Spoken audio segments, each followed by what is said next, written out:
Hey guys, welcome to the Mom Show. I'm your host, Courtney Doyle, and this is a place I am giving you permission to not have it all together. Welcome back to the show. Today, my guest is Erin Grineaux and a fellow Louisiana girl, and I'm excited to have you on the show, Erin. I'm excited to talk about your book, but let's start with this. Would you tell the listeners a little bit about you? Absolutely. It is such a privilege to be here. Thanks so much for having me. I am a wife of 14 years. I'm a mom to three girls who are aged 5, 8, and 10.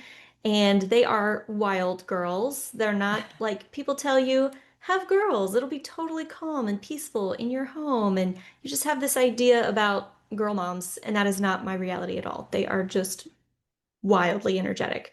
So it's always an adventure around here. And I am an author. I just published my 10th book, and I love to write and I love to garden and love to spend time with my family. Yeah, 10 books. That is Yeah. amazing. And three daughters, they're not Yeah. very old, so 10 No. books and three daughters. You're a busy girl. Oh, let's not forget your husband. We don't want to forget him, poor guy. No. Yeah, we've been married for 14 years, so Yeah, yeah. So all of your girls are in school now, right? They're all school yes. age. My youngest Okay. is in pre-K 4, so this was my first year. It's like a new season where they're all in Hmm. school every day. And of course, I How had this idea of what it was going to look like. I'm going to have so much time and I can do so many things, but it hasn't been like I expected at all. Life happens. My husband had ACL surgery in the fall, so a lot of the fall was taking care of him. And then my dad has had a lot of health issues this spring, so a lot of my spring has just been carving out time to be with him. But it has given me time to be able to do those things. So that's been really Mhm. good. With the three girls, and they're fairly close in age, those early years, did things feel overwhelming to you having three back to back like that? Did you feel overwhelmed as a mom? All the time, all the time. And my first Mhm. one was so rough. I did not know how complicated of a child she was until I had my second. And I was like, are you kidding? This is what babies are like? No Really? wonder everyone's giving me all these weird looks when I tell them what a hard time I'm having.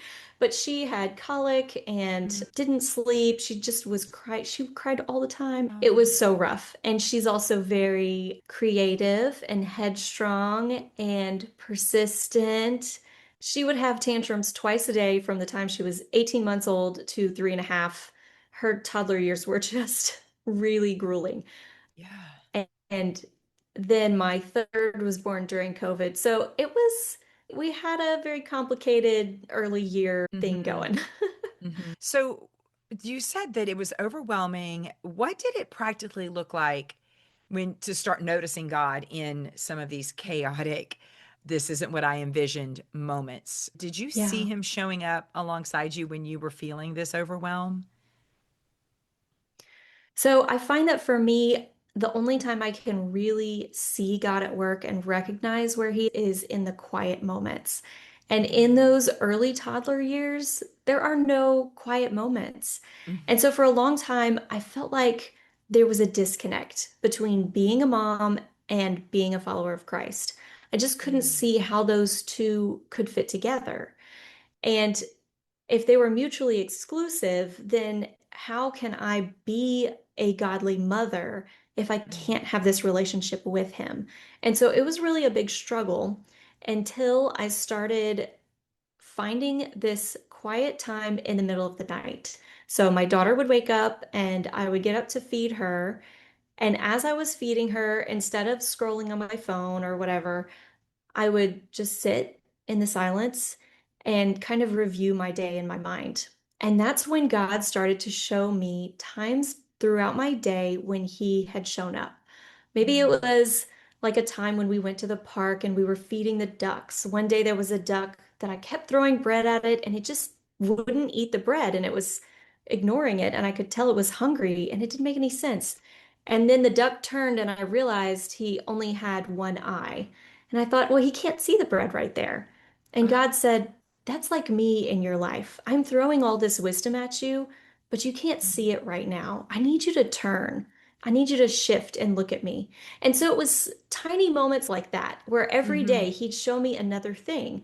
Oh, remember this moment. Remember this time. Remember this conversation you had with your daughter. That's like me in this way. And so I started night by night, one feeding at a time, learning how to recognize him not apart from motherhood, but as a part of motherhood. And Mm. that perspective shift changed everything for me because I realized I'm I'm not separated from my relationship with God because I'm a mother. I can have a completely unique relationship with God that I couldn't have before because I'm a mother. And so suddenly it wasn't something that kept me apart from him, but something that drew me even closer in a new way. I love that you took that moment and you didn't busy your mind with other things. It's so easy for us to do that, to busy ourselves with things that don't matter, but you recognized quickly, wait, God can meet me here in this quiet time. And you knew yourself well enough to know, I need this. I'm longing for Mhm. this. And I think sometimes as moms, we do get so busy that we forget what we need and we put our needs on the back burner, and then we miss the opportunities to feed our soul because we're feeding everybody else. We're busy Yeah. doing for everybody else. I love that you also said it helped you recognize that you were a daughter of the king and how that mindset actually changed the way you would show up in your day-to-day motherhood. You mentioned that it was chaos and you had a difficult daughter, and now God starts meeting you during the night of time feedings. How did that change your daytime, day-to-day motherhood attitude and energy as well? 100%. Because you can't pull from something that you don't have. And so Mhm. often as moms, like you said, we do put ourselves on the back burner. We make sure we've taken care of everybody else before we take care of ourselves.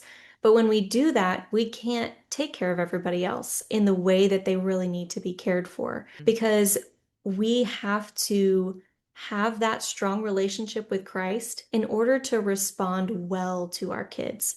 And Mm, it isn't just about what we're doing. We may be able to say the same words and do the same actions as we would with or without that time with God, but it's the internal that no one can mm, see. It's the motivations of our heart, it's our perspective that we come at it with.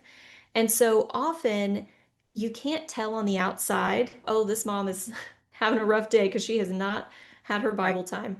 We can hold it together. We're good at that. Mhm. But internally, we are just wasting away when we choose to work that way. And it reminds me of one of my favorite verses, which is Matthew 11:28 through 30.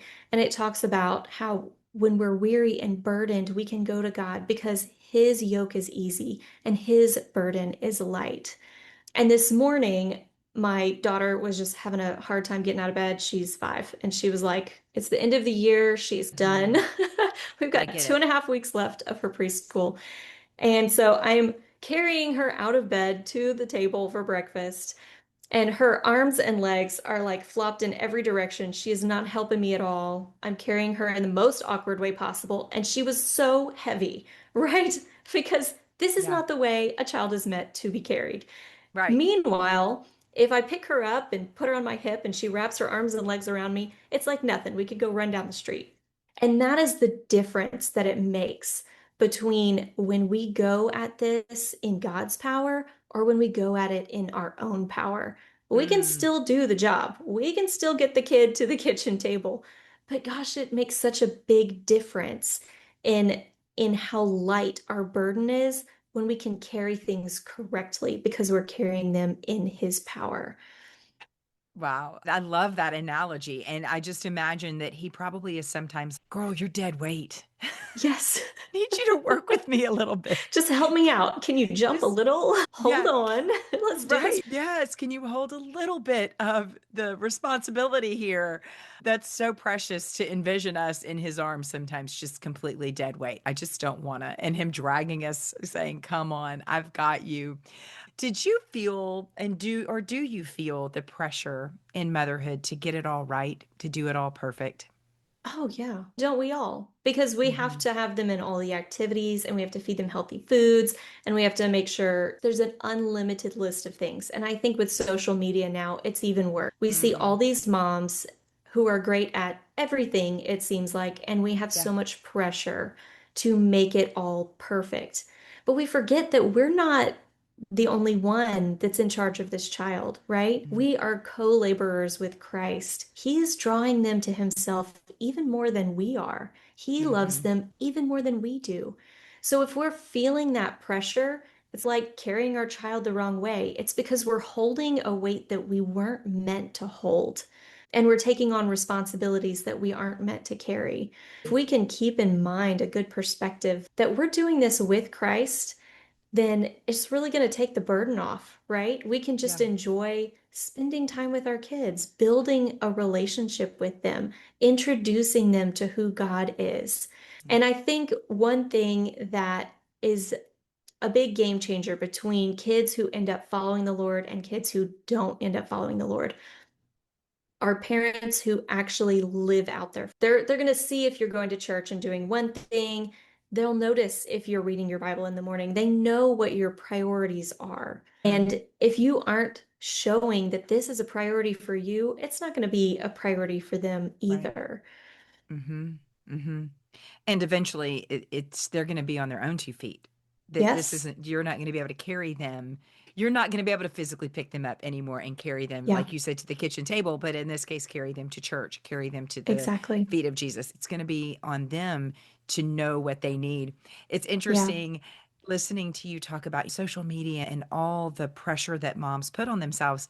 And I had my first conversation actually this morning with my daughter. I mentioned she's expecting any day now, and she sent me a message, of course, this morning. It was, I'm swollen. Everything hurts. I'm so Yeah. ready. And I get it. I remember those days. And then the next message was, everyone's telling me that he's not going to be as big as the doctors are thinking. He's probably going to be 6 pounds. And she messaged me and she's, I'm so tired of everybody having an opinion on the size of this baby. And it Mm, made me giggle because I thought, I've written about this. It's why do we shift when we become moms? And why, as women, do we feel like everything immediately has to be a comparison? Like, it really doesn't matter what size your baby is and what size my baby is. But I bet you have had these conversations as well, which is it's immediately when you first deliver, what size was your baby? Like, we're yeah. comparing our sizes as if for the bigger baby, the mom must have been stronger because she had the bigger baby type thing. And then it's, Right. when did your baby sit up? When did your baby crawl? When did your baby do this? And all of a sudden, it's we're constantly trying to level the playing field and we're comparing everything. When did your child read? Which school did your kid get accepted to? And it's, can't we just stop putting that pressure on each other as women that we have to compare or that we're in a competition? Yeah. In any stage of this, can't we just celebrate each other and each other's children's accomplishments? Yeah. And each family has its own priorities too. Some families really prioritize sports and things like that. Ours, obviously not with three girls. Yeah. We're not a sports family. But I feel like we have this idea that everyone needs to be good at everything instead of saying, you know what, this is the core of what our family is going to focus on. And we're going to do this really well because this is what matters to us. And that can look different for every family. It isn't right or wrong. But I feel like having that core thing that you do prioritize and value rubs off so much on your kids. It's just the converse of not spending time in the Word. If your kids know that when things go wrong, your first reaction is to pray, their first reaction is going to be to pray. If they see you waking up morning after morning and opening your Bible, if they wake up before the alarm and they know to find you in your chair with your Bible open, guess what they're going to do in their mornings? They're going to open their Bible. And some of that is just because they love you as their parent. My kids are never going to ask me any questions about football because I don't care about football. It's not something we ever talk about in our family. I would not have any kind of answer for them. I'd be like, I don't know. But they do ask me questions about the Bible all the time because they Mm-hmm. know it's important to me. And so it's important to us. They know that if I don't have an answer, I'm going to be excited to go look it up and find it and have a conversation Mm-hmm. with them about it.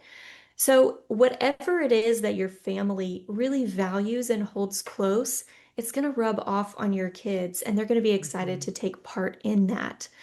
So I feel like when we look at other families and we start that comparison of maybe I should care more about organic produce, or maybe not. Maybe, but maybe not. Every Yeah. family is different. And the thing that I love about being a follower of Christ is that you can integrate that into whatever the passion is. If the passion is Mm-hmm. football, you can integrate Christ into football and learn Right. about him that way. If it is growing your own organic produce in the backyard, there's so many ways to talk about God growing the fruits of the Spirit in us as you're working with your kids in the yard. So whatever Mm-hmm. it is that your family is passionate about, find a way to integrate Christ into that. So everything in their world is through the lens of Christ. And that's what it Mm-hmm. means to take all these lessons that we learn on Sunday and implement them into our motherhood on Monday. What you're saying, real life examples of taking moments where you're taking something that's ordinary and you're teaching something spiritual. That leads me to your book, Sunday God Meets Monday Mom. And so tell me a little bit about, where did this book come from? Tell us a little bit about it. Yeah. So when I started staying up in the middle of the night, feeding the baby, thinking of these things, I found myself so full. I'm so exhausted, right? There should be no reason for me to stay up. As soon as that baby goes back to bed, I need to go back to sleep. But instead, Mm-hmm. I would find myself like so excited by this idea or this thing that God just showed me. So I'd stay awake and write it all out. And that is how the first 100 devotions came together. And I self-published those back in 2018. And then I thought, oh, that's good. But they didn't stop. The moments kept happening. So then I started Mm. an email list, and every week I would send out a new one. And then those 100 is what became this new devotional that just came out. And the way that it became a published book with Our Daily Bread is a whole different story that's incredible, but we probably don't have time for today. But definitely God just using these middle of the night revelations where my brain is really foggy and I'm half asleep, but I'm too excited about what he's showing me to not share it with somebody else. Mm. And so that's how the book came to be.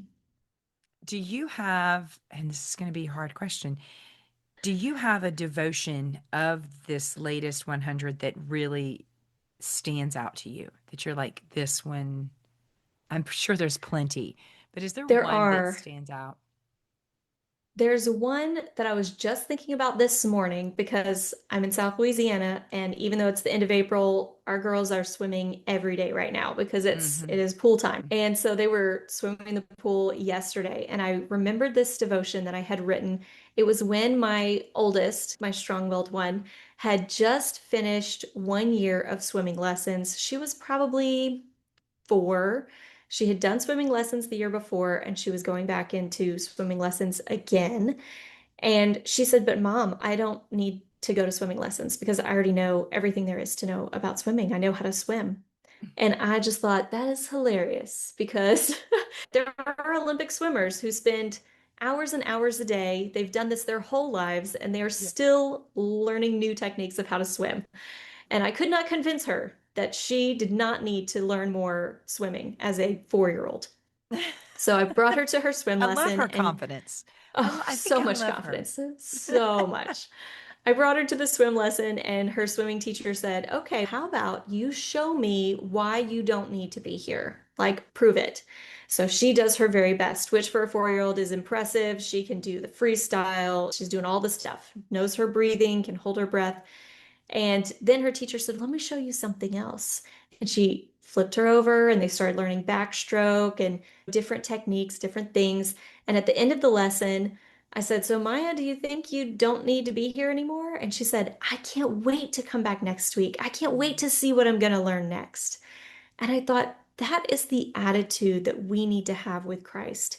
No matter how Mm, long we have followed him, no matter how many years we've been in the church, in Bible study, no matter how many times we've read our Bible, we can't get stagnant and think, I know everything that there is to know. right. It's my turn now to tell everybody else. Hmm. No, we always need to come to him with this expectancy, this excitement to see, what are you going to show me next? Because Hmm. even in heaven, we're going to be with him for eternity. And even all of eternity is not going to be enough time for us to know all that there is to know about his character and the depth of And his when love. I And we see get to that, do that. I know. I think what I love so much about what you're saying is you're tired, you're overwhelmed, you're in the middle of the night, and God is meeting you there.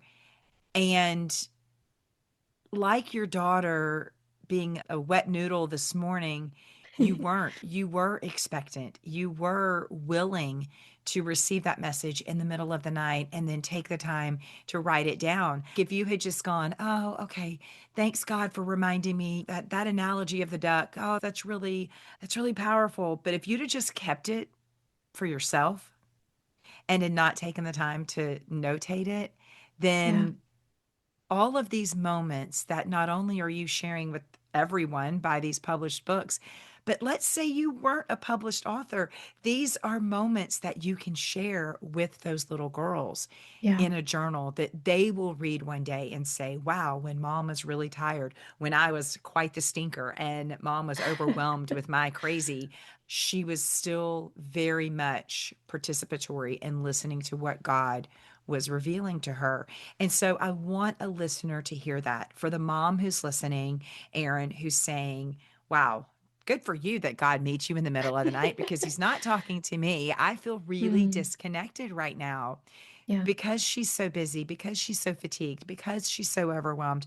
What would you say to encourage her right where she is? Yeah.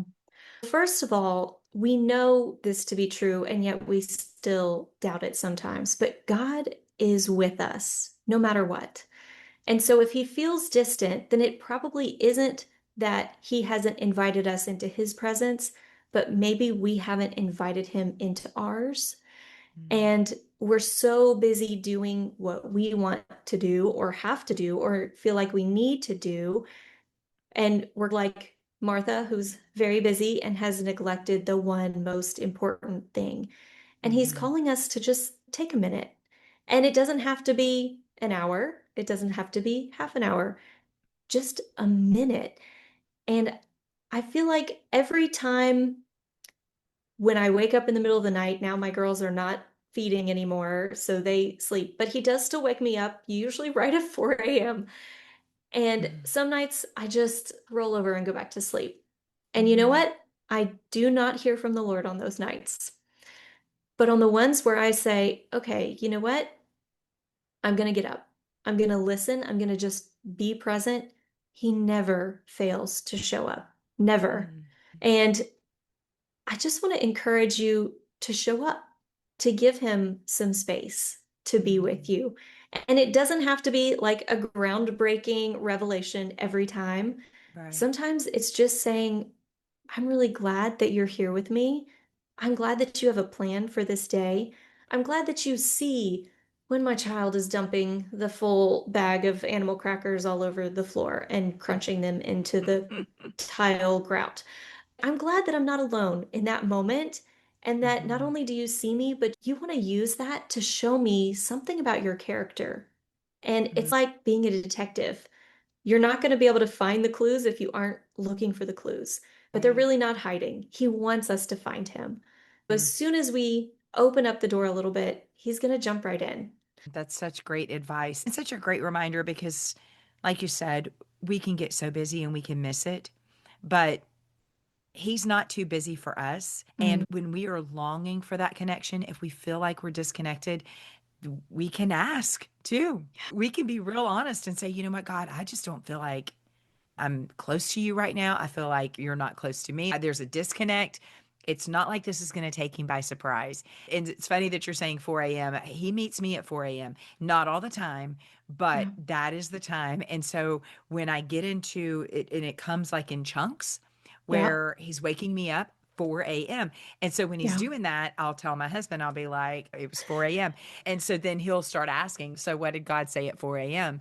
And when it first started happening, I was just, man, my spirit is unsettled. I thought there was something Mm. unsettled. Mhm. That's why he was waking me up, because my first inclination when I would wake up would be like, oh, I need to pray. So then I would just go through all the people and all the situations that I needed to pray for.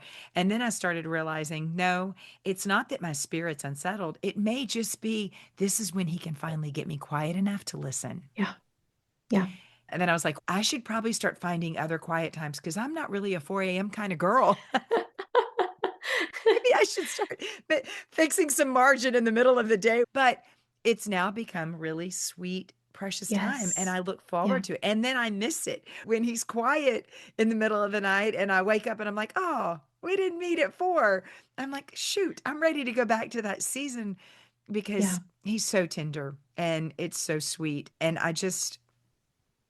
I acknowledge the fact that you were willing to make note of it and then to share it with us, because that is an intimate, sweet moment that he's giving to you, and you then are turning around and you're inviting us in. And I think that's so precious and so encouraging for a busy mom to say, okay, God can meet me, and I just need to open my eyes and I need to wrap Yeah. my arms and my legs and not be this wet, limp noodle. I need to be participatory in looking for him in the laundry, the animal crackers, the Yeah. sleepless nights. He will reveal himself to you. And so that's such a great encouragement. And I appreciate you taking the time to put it down on paper, because I think when we see how other people are doing it, we don't have to mimic that, but it gives us the hope and the encouragement that, oh, maybe that's a practice that I could try to get reconnected if we're feeling that disconnect. So I'm Yeah. excited for the listeners to hear you and to be encouraged by what you've written. So I close out every conversation with asking, though, is there something you're praying for right now that we Mm. could join you in prayer? Yes, there is. My dad at the end of January had a very critical health event, and I won't go into all the long details, but it's something that cannot be fixed with surgery. It is not something that medication can really help, and there really isn't any kind of cure for it. And so we're just in this uncertain season where we Mhm. don't know any kind of prognosis of is this. I think the hardest part is the uncertainty of knowing, is this a difficult season that we just have to struggle through and survive so that we can get to the other side, and then we look back years from now and think, wow, that was really tough? Or are these the good old days that we really need to make sure every moment counts and Mhm. spend as much time together as possible? So we're in a season right now, my family, of grief and uncertainty and Mhm. trusting on the Lord and hoping for a miracle, but knowing that that isn't always God's plan. Yeah. And we know that my dad is going to be healed either here on earth or in heaven, but we don't know which. So Mm. praying for a miracle right now, Yeah. and just trusting God to be present in all of it. And I think the most surprising thing has been joy in the Mm. middle of all of this. There's been a season of just so many celebrations this spring and also so many griefs and losses. Mm. And it isn't like it's been a roller coaster of up and down, bouncing back and forth between the two, but holding the two at the same time. And I did not know that was possible. And I don't think it is possible apart from Christ. And No. so just learning to live each day holding both of those and figuring out what that looks like and how to Mhm. surrender and how to be faithful and how to trust and how to hope, and also know that there is sorrow in this life and there is a curse that means there is death, and holding it all at the same time. We will Yeah. definitely join you in prayer. I know that is very difficult. I lost my both of my parents Mm. just this last year. Yeah. And it's interesting how you say you didn't realize that you could hold joy and grief simultaneously. And I think that Yes, you can, because of Christ's grace and goodness and compassion for us. But I also think that when it comes to motherhood, you can Mm. hold chaos and calm. You can hold strength and weakness. You can Yeah. hold peace and anxiety. You can hold both of those because those are all things that we may feel in our flesh and in the moment and in the busyness of parenting. And God is saying, but I am the opposite. Yeah. And so bring it to me and let me replace that with Yeah. what you truly desire and what I can truly give you. And so we will definitely be praying for you. Do you have a verse that you could share with our listeners? Yeah, I'll go back to the same one that I had talked about earlier because it's carrying me in this season. But Yeah. Matthew 11:28 through 30, that says, "Come to me, all you who are weary and burdened, and I will give you rest for your souls." And then there's more that goes into, "For my yoke Hmm. is easy and my burden is light." But I think especially in this season where I feel like parts of me want to micromanage my dad's diet or keep an Hmm. eye on all of the readings and the things. And if we can get the right doctor, and if we just had the right connection to the right hospital, if we could get whatever it is. And God's saying, rest. Mm. Let me carry that burden. Let me be in control. Let me be in charge. And you just be my child. I'll be in charge of this. When we feel that it's heavy, it's because we're not carrying it correctly or we're not carrying the correct thing. Mm. So just a reminder to myself a lot in this season, if I'm starting to feel overwhelmed, if I'm starting to feel that strain, if I'm starting to feel like I need to strive, it's all on me, that's a lie. That's an Hmm. absolute lie. Yeah. And it means I'm not carrying something correctly or I'm not carrying the correct thing. So go back to wrapping those arms and legs around the Father and being clung to Him so that He can carry you through. Yeah. Thank you so much, Erin. It's been such a joy to chat with you and to just sit with your encouragement that you're willing to share with us. And so I appreciate your time. Thank you so much for having me. This has been great. And I just hope for all the mamas out there that they are able to see God at work in their everyday lives Mhm. because, gosh, He's all over if we can just take a minute to open our eyes and look for Him. Absolutely. Thank you again. Thanks so much for listening to The Mom Show with Courtney Doyle. Remember to check the show notes for any links, books, or resources that are mentioned in each episode. We want to be sure this blesses other mothers, and in order to do this, if you're listening via podcast, be sure that you like and share. If you could write a review, that would be fantastic. It helps us get in front of other moms. If you're watching via YouTube, be sure to hit that subscribe button. This way, you won't ever miss an episode. We want to make sure that we increase our reach to other mothers who need a little encouragement, a community, and a whole lot of Jesus. We're so glad you're here.